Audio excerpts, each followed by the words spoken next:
గాంధీ భవన్ లో మైక్ ముంగటికొస్తే మంచిగా ముచ్చట్లు పెట్టి నవ్వులు నవ్విస్తూ పువ్వులు ఊయించే సంగారెడ్డి జగ్గారెడ్డి సారు ఇవాళ జరంతా వాయిస్ టోన్ పెంచిండులా ఇప్పటికంటే జోరు అనిపించుకున్నాడులా.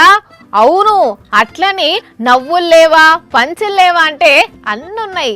ఒక్క మాటలో చెప్పాలంటే ఇది వరకు జగ్గారెడ్డి వేరు, ఇప్పటి జగ్గారెడ్డి వేరు అంటారు పక్క. ఇంతకు ఏం మాట్లాడినరు అంటారా? నమస్తే జగ్గన్న. హోర్ని అవ్వ, ఫస్ట్ పని చేస్తాం అనుకుంటే దోమలను చంపుతున్నావేందే అన్నా? ఏందే అన్నా, దోమల బ్యాట్ పంపాలనా? ఇప్పుడున్న జనరేషన్ చాలా మంది తెలియదు. ఏం తెలియదు? దోమలు తెలియదా? దోమల బ్యాట్ తెలియదా? జగ్గన్న ఎంతో సీరియస్ ఉన్నావేందే? సినిమా స్టోరీ ఇట్లా ప్లాన్ చేస్తున్నావా? ప్రెస్ మీట్ యొక్క ముఖ్య ఉద్దేశం చెప్పవే అన్నా, చెప్పు. నేను అదే అడుగుదాం అనుకుంటున్నా. ఇక్కడ గాంధీ భవన్ లో కూర్చున్న వాళ్ళు కూడా చాలా మంది తెలియదు, చరిత్ర తెలుసుకోవాలనే ఈ రోజు ఈ ప్రెస్ మీట్ ముఖ్య ఉద్దేశం. నాకేం అర్థం కాలేదే అన్నా, మళ్ళా చెప్పు. చరిత్రనే చరిత్రే అన్నా.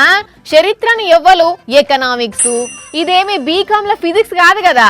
సరే, కాంగ్రెస్ రాజకీయం ఎట్లుంది? మన కాంగ్రెస్ లో కుర్చీలు దొరికితే కష్టమే ఖాళీగా. అవునా, నిజమా? కాంగ్రెస్ లో కుర్చీ దొరికితే అంతేనా సంగతులు? మరి ఏం చేయాలి అన్నా? కాంగ్రెస్ లో ఎప్పుడు ఎట్లుండాలంటే కుర్చీని అతకబెట్టుకొని కూర్చోవాలి. అతకబెట్టుకొని కూర్చోవాలనా? అంటే కుర్చీలనే కూర్చొని కదలకుండా పని చేయాలి అంటవా? అంతేనా? ఆగో మళ్ళేందే అన్నా, ఏమో ముంగటేసుకున్నావు? ఇది చాలా బాధాకరమైన అంశం.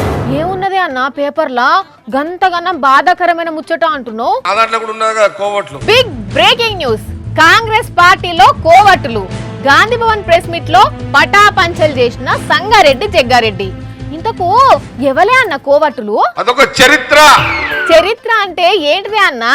కాంగ్రెస్ పార్టీ చరిత్రనా, మీ లీడర్ల చరిత్రనా? ఇప్పుడున్న జనరేషన్ కూడా నేను చెప్తున్నా. ఏం చెప్తున్నావే అన్న, జల్దిగా చెప్పు. అసలు విషయం ఏంటంటే అంటే ఇంతసేపు చెప్పిందంతా ఉత్తముచ్చటేనా? జ్ఞానాన్ని తెచ్చుకోండి. అంటే ఇప్పుడు నాకు జ్ఞానం లేదంటారా? మూర్ఖులు బీజేపీ నాయకులు. ఓహో, బీజేపీ వాళ్ళని తిడుతున్నావా? అయినా నువ్వు కూడా బీజేపీలో కొద్ది రోజులు పని చేసి వస్తేవి కదా అన్న. సారీనే అన్న, పెంటగడ్డలు తవ్వుతే పెంకాసులు అన్ని బయట పడతాయి. ఇప్పుడు గవన్నీ ఎందుకు గాని వచ్చే ఎన్నికలకు ఎట్లుంటది మీ రాజకీయం? నేను అడుగుతున్నా, నాకు బీఫామ్ ఇవ్వదు, నేను కొట్లాడతా. అంటే నీకు వచ్చేసారి టికెట్ రానట్టేనా? ఏం మాట్లాడతారా మీరు? అమ్మ బాబోయ్, అన్న జోకులు చేస్తూ సీరియస్ అయిండు.